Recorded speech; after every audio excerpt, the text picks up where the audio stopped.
अस्सलाम वालेकुम। मेरा नाम डॉक्टर मोहम्मद एहसान है और मैं आज एक रिसर्च पेपर पढ़ रहा था जिसमें लिखा हुआ था कि पाकिस्तान में 6% पॉपुलेशन जो है वो हेपेटाइटिस सी का शिकार है। तो इसके बारे में आप लोगों को कुछ अवेयरनेस देना बहुत ज़रूरी थी। वो ये है कि सबसे पहले देखें कि हेपेटाइटिस होता क्या है।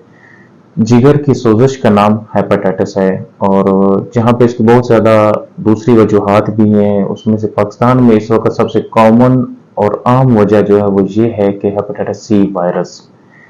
हेपेटाइटिस सी वायरस ये जब इंसानी जिस्म में दाखिल होता है तो ये जिगर को मुतासर करता है। जब ज़्यादा अरसे के लिए ये इंसानी जिस्म में रहता है तो फिर इसकी कॉम्प्लिकेशंस आती हैं, पेचीदगियाँ आती हैं और इसकी एक ही अलामत जो इब्तदाई मराहल में होती है वो ये है कि थकावट होनी शुरू हो जाती है मरीज को।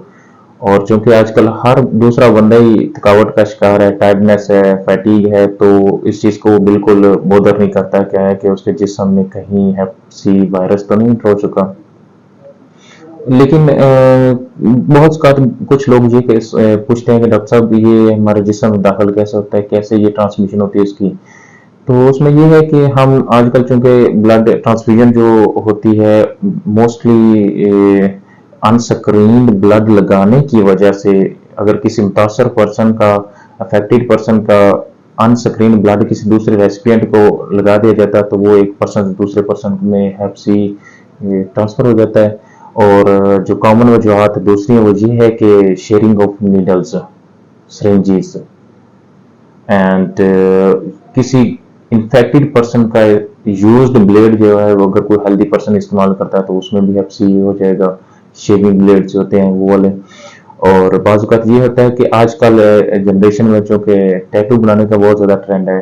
टैटू बनाने वाली जो मशीन होती है, जो औजार होता है, वो जब एक इन्फेक्टेड पर्सन से दूसरे पर्सन में विदाउट स्टेरिलाइजेशन इस्तेमाल किया जाता है तो वो उसमें भी हेपेटाइटिस सी अगर वो था पहले इन्फेक्टेड पर्सन को तो वो भी ट्रांसफर कर दिया जाता है। लेकिन हमारे पास जो रिपोर्ट होते हैं पेशेंट वो तब होते हैं जब वो हेपेटाइटिस सी वायरस जो अच्छी खासी कॉम्प्लिकेशंस दे चुका होता है। फॉर एग्जांपल कि एसाइटिस डेवलप कर चुका होता है मरीज, जिसको कि पेट में पानी भर जाना कहते हैं, और जिगर जो है वो सिकुड़ चुका होता है। लेकिन क्रोनिक हेपेटाइटिस की वजह से ज़्यादा देर तक जिगर की सोजिश की वजह से बाज़ औक़ात ये हैप्सी भी हो जाता है, जिगर का कैंसर भी हो जाता है और मरीज़ की बदकिस्मती ये होती है कि फिर वो एक्सपायर हो जाता है। लेकिन अगर अर्ली मराहल में इसका पता चल जाए तो हम इसका मुकम्मल 3 माह का कोर्स होता है, इसकी दवाई शुरू करें और मुकम्मल ट्रीटमेंट करने से ये इरेडिकेट हो जाता है। अब कैसे पता चला जाए क्या है कि आपके जिस्म में हेपेटाइटिस सी वायरस है कि नहीं।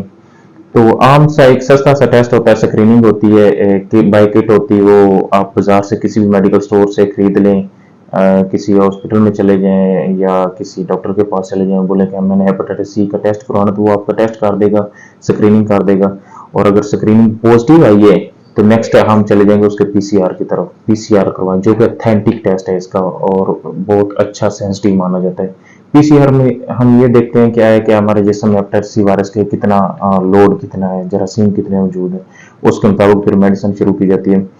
लेकिन कुछ पेशेंट्स ऐसे होते हैं कि हमारे पास रिपोर्ट होते रहते हैं कि वो एसाइटिस के साथ आए होते हैं या खून की उल्टियों के साथ आए होते हैं, और जब उनकी हिस्ट्री ली जाती है वो ये बताते हैं कि हमें हेपेटाइटिस सी वायरस बता दिया गया था पहले, 2-4 साल पहले, लेकिन हमने दवाई नहीं शुरू की। दवाई क्यों नहीं शुरू की जी, इसकी कोई अलामत नहीं थी। तो लेकिन वही मैंने वीडियो के इब्तिदा में बता दिया था कि इसकी अलामत सिर्फ फटीग होती है और जब तक ये कोई ना कोई कॉम्प्लिकेशन, पेचीदगी, जिगर खराब नहीं कर चुका होता तो अब तक इसकी अलामत कोई नहीं होती। तो इसलिए जब भी आपको पता चल जाए, स्क्रीनिंग पे पता चल जाए कि हमारे जिस्म में हेपेटाइटिस सी वायरस है तो इसकी दवाई शुरू कर लें, बजाय इसके कि बाज़ का फिर वो जिगर सुकर जाए, एचसीसी हो जाए, कैंसर हो जाए, तो हमारे पास लिवर ट्रांसप्लांट के अलावा कोई ऑप्शन नहीं बचता। और जिगर का कैंसर हो जाए खुदा न खास्ता, और वो कैंसर अगर बढ़ जाए तो फिर ट्रांसप्लांट भी फायदा नहीं देता। और लेकिन बाज़ औक़ात लोग डर भी जाते हैं कि हेपेटाइटिस सी है तो अब हम अगर वो एचसीसी की तरफ जा रहा है तो हम इसका ट्रीट ही नहीं करेंगे। हमारे पास पेशेंट्स आते हैं तो फिर वो साइटिस हुई पड़ी तो टैप नहीं करवाएंगे। लेकिन बाज़ औक़ात ये होता है कि अगर पेशेंट कोई आता है हेपेटाइटिस के साथ, तो उसको चाहिए कि वो घबराए नहीं, इसकी दवाई होती है, 3 माह का कोर्स पूरा करें, ये मुकम्मल तौर पर एडिकेट हो तो फिर इसको फॉलो अप रखें यार, 1 साल के बाद पीसीआर करवाते रहें। तो ये बहुत ज़रूरी था कि हम अवेयरनेस रखें कि हमारी फैमिली में किसी को हेपेटाइटिस सी वायरस है तो हम उसका इलाज करवाएं, और बाकी सारी फैमिली की स्क्रीनिंग करवाएं। जिसकी स्क्रीनिंग पॉजिटिव आई उसका पीसीआर करवाएं, और अगर किसी का पीसीआर डिटेक्टिव होता है, वायरल लोड अच्छा खासा आता है, तो उसमें हेपेटाइटिस सी वायरस की मेडिसिन शुरू करवाएं, इससे पहले कि वो देर हो जाए और वो कॉम्प्लिकेट कर जाए, जिगर सुकड़ जाए और दूसरी पेचीदगियां आनी शुरू हो जाए, पेट में पानी भर जाए। तो इससे बचने के लिए खुद भी महफूज रहें, अपने घर वालों को भी महफूज रखें और उसकी स्क्रीनिंग करवाते रहें। एंड पे यही कहना चाहूंगा कि we have one life and one liver. अपनी जिंदगी का भी ख्याल रखें और अपने जिगर का भी ख्याल रखें। हमारे पास एक ही जिंदगी है और एक ही जिगर है, इसका प्रॉपर ख्याल रखें। वस्सलाम।